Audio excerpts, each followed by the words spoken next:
Valentine's Day / Frederick Douglass Day in this Black History Month. I'm Joy Reid, coming to you live from sunny California. And I'm Jason Johnson. So, Jason, we've got a lot of news to get to tonight, including a Dear John letter from a certain blue chip accountant to a certain orange person. But let's get started about last night when I guess California was ready for some football. No doubt.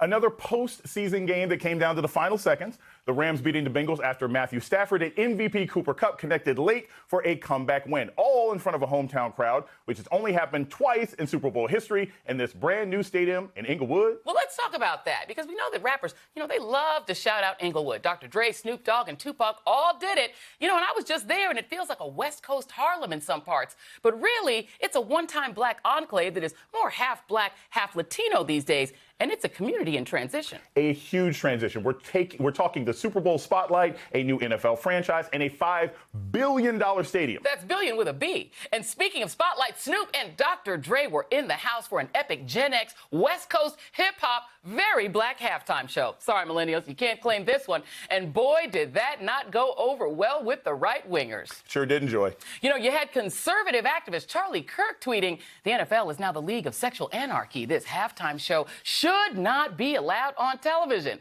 Okay, what does that even mean? And then you have Sean Spicer of short-lived White House and Dancing with the Stars infamy asking, what was the message of the halftime show?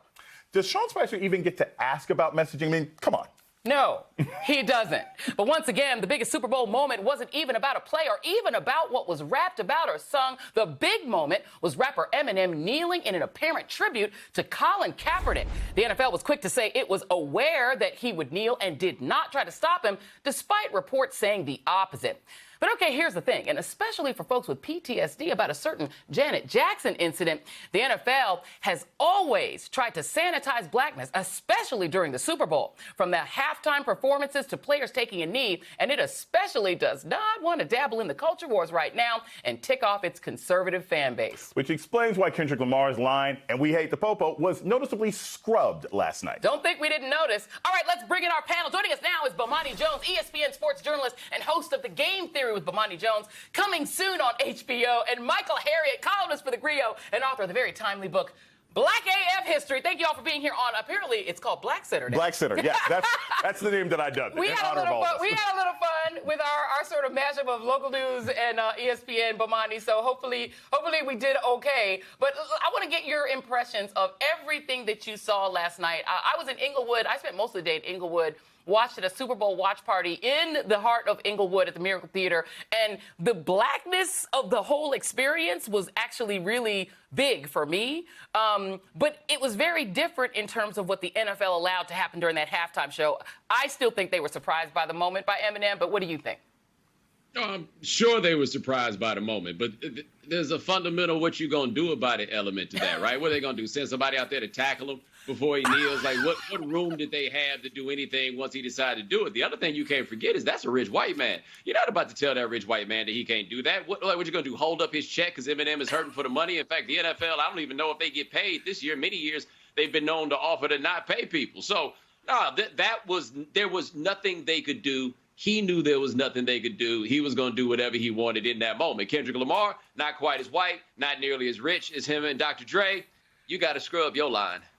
Yeah. All right, Jason, kick it off. Look, I got to be honest. Nobody noticed. I was in the room. I was around Bengals fans. When Eminem came out, and by the way, he did not get the loudest cheers. It was actually Mary J. Blige. Most people didn't notice that he was actually taking a knee. So I wasn't necessarily moved by it one way or another. It's that kind of performative change. If somebody had come out on stage and maybe like Colin Kaepernick had been dressed as one of the dancers and came out, or if somebody said, shout out to Brian Flores, then I would have thought that would have been a bigger impact. But at this point, taking a knee is not nearly as provocative as it was 5 years ago. Well, okay, let me let you be the deal breaker on this, Michael Harriot, because so you see I wore my I'm with cap top, because I have to be honest with you, I was a very big tomboy as a kid. I was a fanatical football fan, but I have to admit I fell out of love with the NFL. I fell out of love with the game because it just became very clear that this was a sport with a lot of black people in it, but not all black people with any power. No coaches, very few people allowed to get into that quarterback slot. And the coach thing really, it hurts my spirit, and it's very difficult for me to love the game. So I think anything that these guys do that's disruptive, I am for it.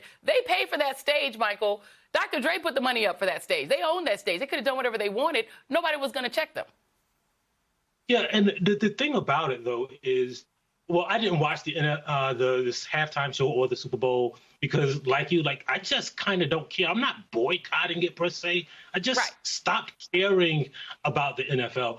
But one thing I will say, you know, having seen the clips or the screenshots online, is that I don't know what Eminem kneeling means, right? Like Colin Kaepernick knelt because the NFL didn't want him to kneel during the anthem. Like to Columbus kneeling, and just to make it about kneeling and not the thing that the kneeling was about, like it's meaningless to me, right? It's like you know, walking across the Edmund Pettus Bridge in the middle of the night while nobody's looking, right? It wasn't about walking across the bridge. It was about the thing that he was trying to accomplish. And so, like, he successfully got applause for doing something that meant nothing. And I think that's kind of like the epitome of what the NFL has become, right? Like they scrawl "end racism" in the end zone, but they will kick black people out of the league for talking about or pointing at the problems that racism gives America, right? So I think like he did it, but it doesn't mean anything. It's too late now. Y'all are cold. Y'all are cold-blooded. I gave him credit. So I'm the only one up here. I gave him credit. Y'all are cold-blooded. I guess I'm inclined to give him credit. I mean, there's only but so much credit. I agree. Like it wasn't going to change the world. But I guess it wasn't going to change the world. Yeah, but I guess we're saying though in that circumstance, there's no demonstration that's going to change the world, right? So I don't know what the player move would be for somebody to use that stage to do if we're using this as the metric that isn't actually doing anything or meaning anything. Yeah. No, and you're right. And there was so much that the right was mad about, Jason. They were also mad about Snoop smoking weed, which is legal. Which is legal, and also he is Snoop. Yeah. What do you expect him to do? It's legal in the state. They were mad about that. They were mad about something about the halftime show. The Charlie Kirk thing, I don't understand. Maybe you understand it better than I do. He was upset about the show, but I'm really not sure why. This one guy tweeted, let me find this tweet about him. He basically said, nobody. And then he said, basically, get off my lawn, basically. There was nobody, not a living soul. This is Brooklyn Dad. Nobody, not a living soul. Charlie Kirk, get off my lawn, you sexual anarchist whippersnappers. What was he, I don't understand what he was mad about. Was it the thighs on Mary J? What was bothering him? I think it was the thighs on Mary. Really, look, we remember Charlie Kirk, how he responded to the WAP video. I mean, I think the moment that he saw Cardi B put her tongue out, I think Charlie Kirk just kind of lost it. I think he didn't know what to deal with himself. Maybe he was upset that 50 Cent... tingly feelings and he didn't understand them? Yeah, maybe he was mad that 50 Cent did that P90X thing and then had people dancing around him. I don't really know. I think it's interesting that conservatives wanted people like Ted Nugent there. Ted Nugent has verbally threatened Hillary Clinton. Ted Nugent has said all sorts of vulgar sexual things before. And done vulgar sexual things with a child, with a young person. Yes, exactly. Allegedly. So it's allegedly. So here's the thing. It's fascinating to me that people want to turn this NFL game into this cultural touch point. I'll say this. As somebody who continues to watch football, and I have my Rams gear on, it's very painful. Everybody knows I'm a Rams hater. You can find the small victories, right? For example, the Rams have probably the blackest coaching staff in the NFL. They got 21 coaches, 10 of them are African American. You have Matt Stafford, who wrote about Black Lives Matter. You have Von Miller, who's talked about Black Lives Matter. They are a team that if you want to watch and not feel so guilty, you can kind of root for one way or another. And that's something that I can understand people being happy about, even if they're disgusted with the game. I was happy with Inglewood, just as Inglewood itself, given all the issues about gentrification and everything else, having to win. I was happy about that, even though I'm not a Rams fan either. But, Monty, I want to talk to you about this Flores situation, because he's adding more cities now, in addition, more teams to this lawsuit. What do you think the outcome of this is going to be? Because, I've heard people say everything from, well, he'll never coach again, to maybe this makes some sort of systemic change, to it won't have an effect. What do you think? Well, I mean, typically with these kinds of lawsuits is how close can you push this to discovery? Because once this gets to the point where people have to sit down for depositions, that's when the checkbook comes out. And that's when the decision becomes difficult about whether you're going to ride this out on principle or you're going to bring all of this out when they offer you tens, maybe hundreds, who knows how many millions of dollars in front of you. I think that he believes what he's doing. I think he's going to try to push it that far. And I would not be surprised if he carries it over. But I got to ask you, while we're here on this, and you mentioned Charlie Kirk and Ted Nugent, why we spend so much time talking about unimportant people with insincere intentions? Like, the only people on that side of things that I really think had a problem with that halftime show, as you described, are people who make money by saying they have a problem with it. Like, I went to school in a town in Texas with 1,500 people. I see what those people post about on Facebook, and I'm here to tell you, they was knocking that Dre and Snoop in the parking lot. They love that stuff, right? The people who are in the business of saying they don't, whatever. They ain't put them on the halftime show for a small number of people. It's because quietly, everybody loves the G-Funk. This was a universal sort of thing. And Charlie Kirk only comes up in my life when people who say they don't agree with him talk about him in places where we give him more attention than he deserves. We have to stop.